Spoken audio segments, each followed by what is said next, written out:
Assalamualaikum warahmatullahi wabarakatuh. Ketemu lagi di pembelajaran matematika wajib kelas 11 semester 2. Kita akan mempelajari tentang penggunaan turunan fungsi yang terakhir, yaitu tentang kecepatan dan percepatan. Sebelum kita mulai PJJ, marilah kita berdoa dulu sesuai dengan keyakinan masing-masing. Berdoa dipersilahkan. Berdoa selesai. Ya, langsung saja saya masuk ke materi penggunaan turunan fungsi, khususnya pada kecepatan dan percepatan. Bisa disimak di LKS kalian materinya. Ini saya kopikan dari LKS. Oke, di bab ini dijelaskan bahwa kecepatan dan percepatan, seperti yang sudah kita bahas sebelumnya, dapat ditentukan dengan turunan, yaitu kecepatan dapat ditentukan dari turunan pertama dari sebuah jarak, ya. Turunan pertama dari jarak, terus berikutnya percepatan rata-rata, itu juga turunan dari kecepatan. Nah, di sini ditampilkan bahwa V itu sama dengan delta S per delta T, atau sama dengan S kali T plus delta T dikurangi ST per delta T. Harusnya familiar ya dengan ini, sama seperti konsep turunan yang menggunakan limit. Jika T-nya itu mendekati 0, nah ini kan jadinya limit ST plus delta T dikurangi ST dibagi delta T untuk T mendekati 0, itu kan bisa. Itu artinya V bisa ditentukan dari turunan pertama fungsi jarak. Sama seperti yang ditulis di bawahnya, yaitu VT sama dengan DST dt atau S aksen T, turunan pertama dari S. Begitu pula untuk percepatan, sama seperti tadi, hanya percepatan kan V dibagi waktu, V dibagi T. Kalau tadi V sama dengan S per T. Rumusnya juga sama, sehingga kalau disimpulkan bahwa AT itu sama dengan turunan kedua dari jarak. Turunan pertama dari kecepatan atau turunan kedua dari jarak. Ya, materinya hanya itu. Langsung saja saya berikan contoh soalnya. Contoh soalnya ini saya ambil dari LKS nomor 16. Nurma melakukan percobaan dengan melambungkan bola ke atas. Ketinggian bola pada saat T detik dinyatakan dengan HT sama dengan negatif 3T kuadrat ditambah 6T. T dalam detik dan H dalam meter. Ketinggian maksimum bola adalah A, B, C, D, E. Di sini diketahui bahwa fungsi H atau fungsi jarak, ya. Kalau tadi yang kita pelajari adalah S itu kan jarak. Ini H juga diartikan dalam jarak. Hanya saja ini menyatakan tinggi, ya. Tinggi kan sama aja dengan jarak. Nah, HT-nya adalah 3T kuadrat plus 6T. Sehingga kecepatannya jelas VT sama dengan H aksen T atau turunan pertama dari H, yaitu negatif 6T ditambah 6. Nah, seperti yang kita pelajari sebelumnya, ya, bahwa fungsi H akan mencapai maksimum saat kecepatan benda sama dengan 0. Jadi mungkin gambarannya bisa seperti ini. Jadi ada suatu grafik, ini ditembakkan ke atas, bolanya ini dilempar. Nah, mencapai maksimum kan di sini. Nah, seperti yang kita pelajari ini, kalau ditarik sebagai garis singgungnya, ini ketemu M sama dengan M sama dengan 0. Dengan M sama dengan 0 ini artinya kecepatannya, tadi kan kecepatan sama dengan turunan pertama dari H. Kecepatannya juga sama dengan 0. Di mana bola tadi setelah mencapai puncak tidak ada pilihan lain selain untuk turun. Atau dengan kata lain, fungsi H mencapai maksimum saat H aksen T sama dengan 0 pada materi stasioner. Ini kan tadi berada pada titik stasioner. Oke. Jika kita sudah tahu syarat-syaratnya tadi untuk mencapai maksimum, maka kita kerjakan soalnya. Tadi H aksen T sama dengan 0. Dengan kata lain, negatif 6T ditambah 6 itu sama dengan 0. Negatif 6T sama dengan negatif 6 dan T-nya sama dengan 1. Ya. Ini masih mengetahui T-nya saja. Ya. Yang ditanyakan apa tadi? Ketinggian maksimum. Ketinggian maksimum itu kan dirumuskan sebagai H, ya kan? Sebagai HT sama dengan negatif 3T pangkat 2 ditambah 6T. Sehingga kita substitusikan saja, T-nya sama dengan 1. Berarti HT sama dengan negatif 3T kuadrat tambah 6T dan H1 sama dengan negatif 3 ditambah 6. T-nya kan 1. Ya. Sehingga hasilnya iya 3. Jadi ketinggian bola maksimum adalah 3 meter. Bagaimana? Matematika itu mudah dan menyenangkan, bukan? Ya, kita lanjut. Setelah kita mempelajari ini, saya berikan contoh soal lain ya. Contoh soal lainnya adalah ini. Kalau tadi berhubungan dengan kecepatan, ya ini yang tidak berhubungan dengan kecepatan dan percepatan, tapi masih ada hubungannya dengan turunan fungsi, kaitannya dengan aplikasi fungsi. Oke. Soalnya adalah suatu perusahaan memproduksi X unit barang dengan biaya 4X kuadrat dikurangi 8X ditambah 24.000 rupiah untuk tiap unit.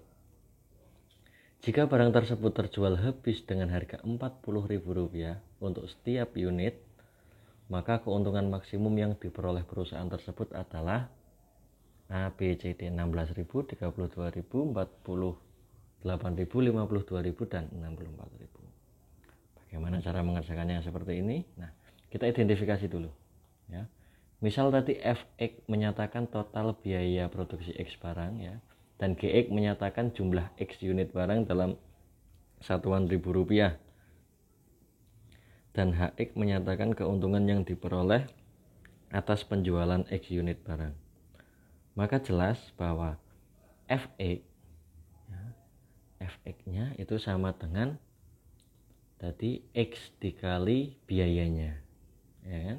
Memproduksi X unit barang, nah biaya yang diketahui tadi kan untuk tiap unit. Berarti untuk mengetahui bahwa total biayanya sebagai Fx sama dengan X dikalikan 4X kuadrat dikurangi 8X ditambah 24. Hasilnya ya 4X pangkat 3 dikurangi 8X kuadrat ditambah 24X.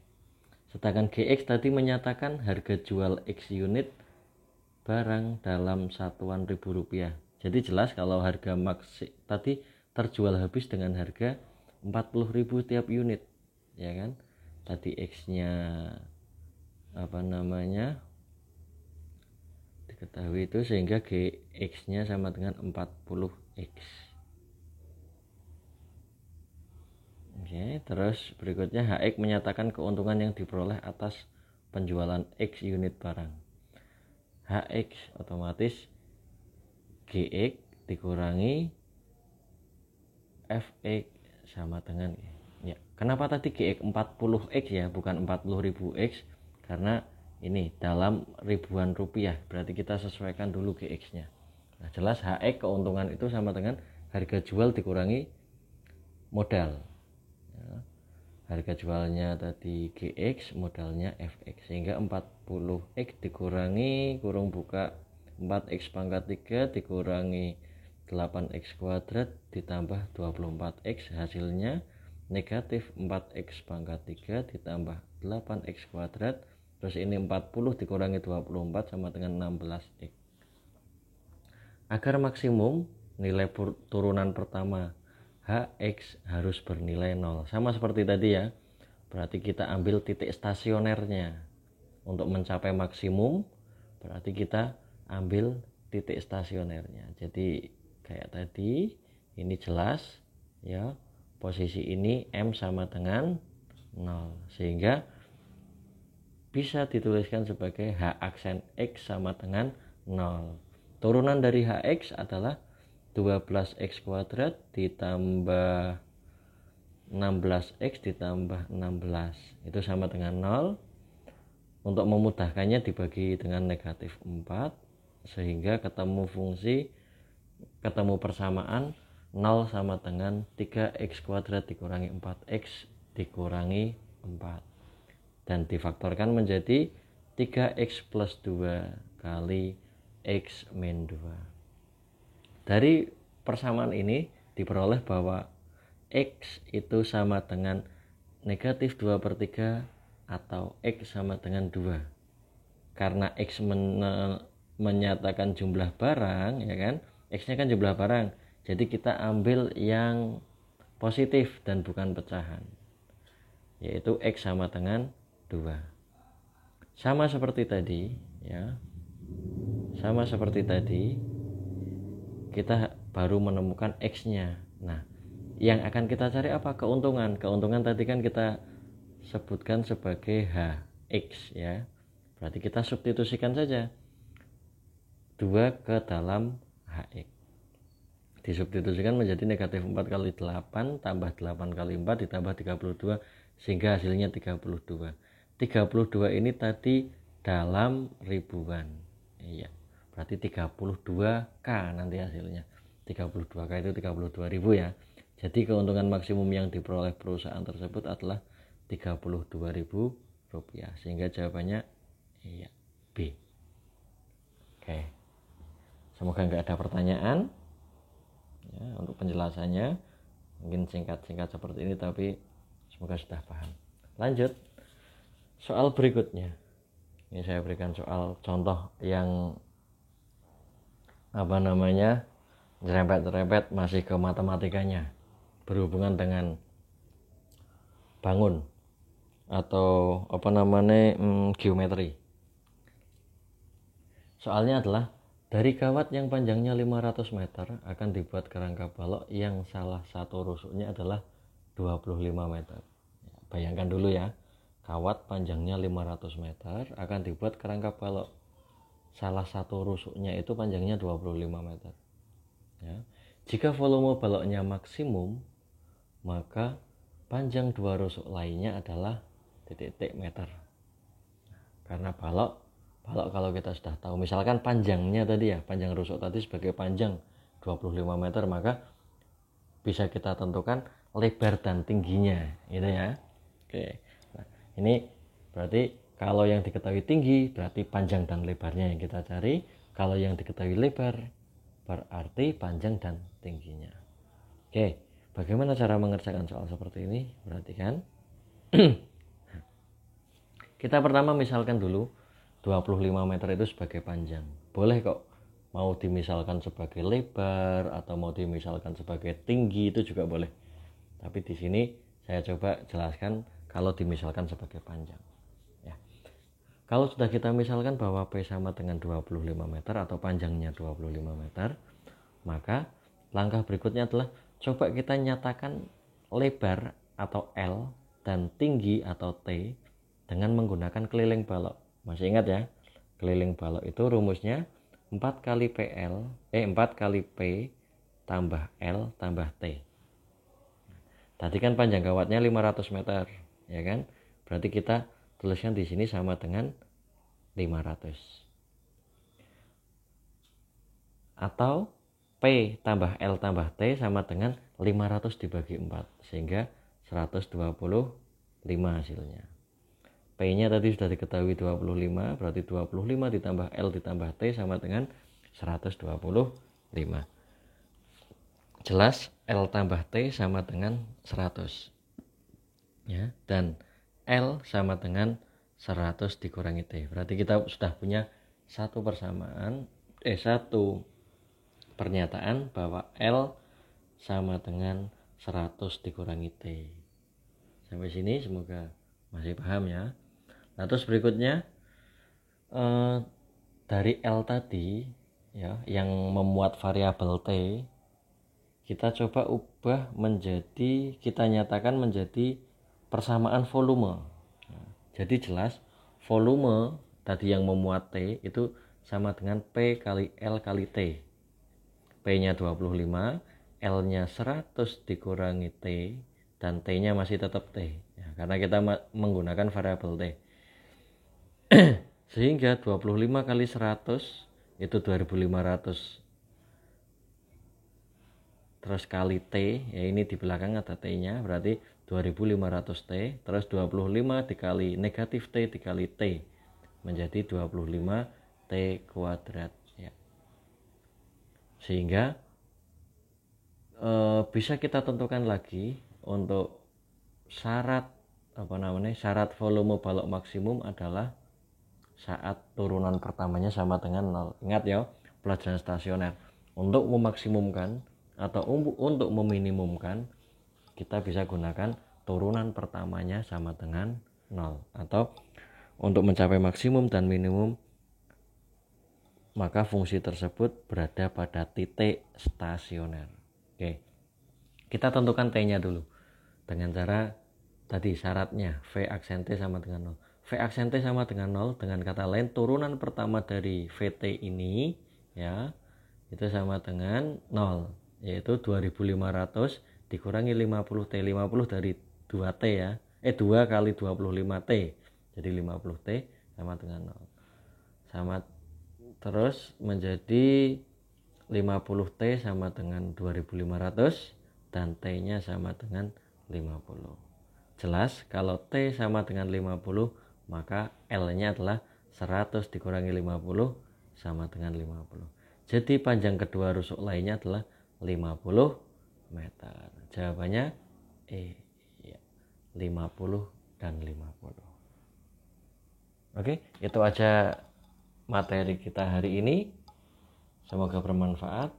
Iya, jangan lupa untuk pertemuan yang akan datang kita akan melaksanakan penilaian harian. Jadi sebelum sampai ke penilaian harian, diharapkan kalian sudah mencoba latihan-latihan yang ada di LKS, terutama nomor 13 sampai nomor 20. Itu soal cerita semua. Intinya dalam soal-soal tersebut kalian kerjakan menggunakan turunan. Untuk memaksimalkan, untuk meminimalkan, bisa menggunakan turunannya sama dengan 0 atau titik stasioner. Oke, jangan lupa pertemuan yang akan datang kita akan penilaian harian. Materinya adalah penggunaan turunan fungsi. Kita coba dari fungsi naik, fungsi turun, titik stasioner, dan tadi untuk kecepatan dan percepatan. Sekian dari saya. Semoga bermanfaat. Kurang lebihnya mohon maaf. Terima kasih atas perhatiannya. Dan wassalamualaikum warahmatullahi wabarakatuh.